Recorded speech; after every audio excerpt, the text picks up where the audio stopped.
네, 시작하겠습니다. 35페이지입니다. 자, 신생아의 피부죠. 그래서 특히 눈, 다리, 음낭이 부어있죠. 애들이 되게 눈 팅팅 부어서 우리 목욕탕에, 그죠?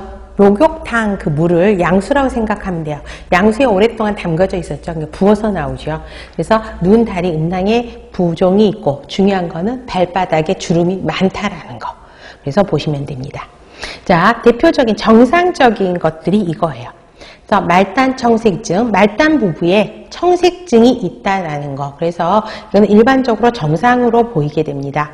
그래서 혈관 운동이 불안정하고 모세혈관이 정체돼서 또 높은 헤모글로빈에 의해서 청색증이 나타나는 거고요.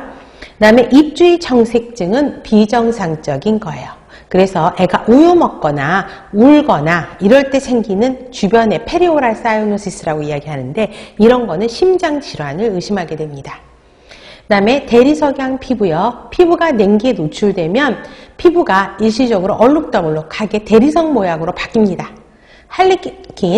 할리퀸이라고 이야기를 하는데 여기서 중요한 건 옆으로 눕혀요. 그러면 몸의 중앙선을 경계로 바닥에 닿는 부분이 창박한 게 아니에요. 바닥에 닿는 부분인 핑크색이고요. 그 다음에 바닥에 닿지 않는 윗부분이 창백한 대로 가는 것이에요. 그 차이점을 보시면 좋고요. 그 다음에 이거는 자율신경계의 부조화로 생기는 정상적인 반응입니다. 그 다음에 이거는 모세혈관 확장모가는 모세혈관에만 침범하는 피부의 문제인데요. 자, 모세혈관이 확장, 이완이 돼서 모반이 생기는 빨개지는 증상을 보이게 되는 건데 이것도 정상적인 과정이고요. 태지는 항상 우리 치즈 같은 물질이 고여 있는 거죠. 그래서 팔에 접혀져 있는 부분, 애가 서해부에 태지가 굉장히 많이 있죠. 자연 소실이고 솜털이 굉장히 많이 나타나고 몽고인 반점, 아시아종만 있는 거죠. 그래서 불규칙한 진푸른 착색이고 엉덩이 부분에 제일 많아지죠. 중독성 홍반도 정상적이에요. 자연 소실이 되는 거고요. 그 다음에 밀리아라고 하는 폐립종이 나타나는데 코, 얼굴, 이마, 상체에 나타나는 희고 작은 구진이에요.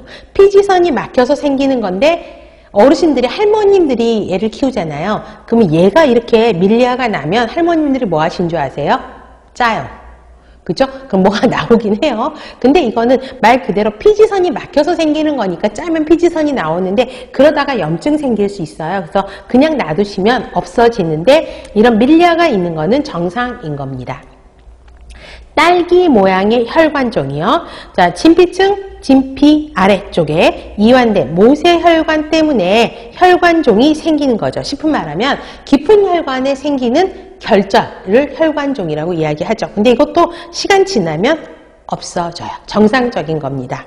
그러면 아까 밀리아 페립종은 정상이에요. 근데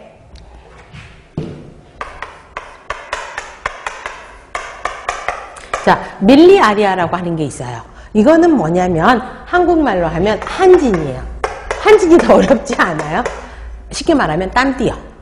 땀띠는 정상적인 게 아니죠. 땀샘이 폐쇄돼서 피부 표면이 막혀요. 그래서 얼굴에 나타나는 거기 때문에 이거는 정상이 아니고 비정상이다라는 걸 기억을 하셔야 돼요. 땀띠 나는 거예요. 보시면 되고요. 다음에 구체적인 신체 사정을 보세요. 자, 뭐 호흡은 아까 40에서 60이다. 또 중요한 거는 신생아는 흉식호흡이에요, 복식호흡이에요? 복식호흡, 복식호흡 동그라미. 그렇기 때문에 1분간 측정해야 되고요.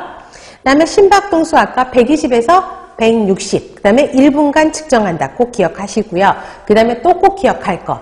신생아의 하트레이트는 어디서 듣냐면 심천부위에서 들어요. 그래서 아동간호학에서 항상 문제에 나오는, 국시에서 나오는 문제가 심천부위가 어디냐예요. 그러면 좌측 중앙쇄골, 여기죠. 좌측 중앙쇄골선에서 몇 번째? 네 번째, 다섯 번째 늑간까지를 심천부위라고 이야기를 합니다. 그래서 좌측 중앙쇄골선과 사늑간 부위, 그 다음에 또 성장하면 오늑간도 될 수 있어요. 그래서 4, 5 늑간 부위라고 써놓으시면 될 것 같아요. 그래서 2세 이전까지, 그러니까 3살이죠. 까지는 심천맥박이 정확하다라고 보시면 되겠고요.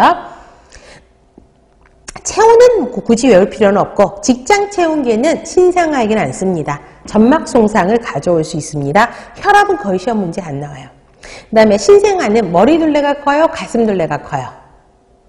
머리가 훨씬 크죠. 그래서 센티미터 나오진 않고요. 머리 둘레가 크다. 이렇게만 알고 계시면 돼요. 그 다음에 복부 둘레, 이거는 보고. 그 다음에 체중 감소 보세요. 자, 체중은 보통 요즘에는 많이 잘 먹어요, 애들이. 그래서 3.5kg도 정상이라고 하긴 하거든요. 근데 저희 때는 3kg, 그 다음에 갖다 3.3kg, 뭐 이렇긴 해요. 그래서 뭐 중요한 건 그렇게 하고 4kg도 정상까지도 봐요. 그죠? 그래서 체중은 그렇게 문제는 나오진 않고, 체중을 측정할 때는 항상 같은 시간에 해야 되죠.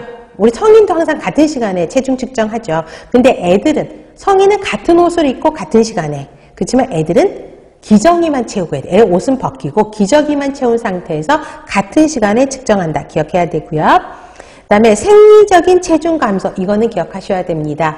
자, 체중 감소가 처음에 일어나요. 그런데 점차적으로 처음에 생리적으로 체중 감소가 일어나는데 그 이유가 뭐냐면 배변, 배뇨, 그 다음에 불감성 수분 손실이 있어서 그걸 체크하지 못해서 그게 많아서 체중 손실이 일어납니다. 그래서 일주일 동안에 한 10% 정도는 체중이 빠져요. 저도 이제 애를 낳으면서 일을 이제 했잖아요. 일을 하면서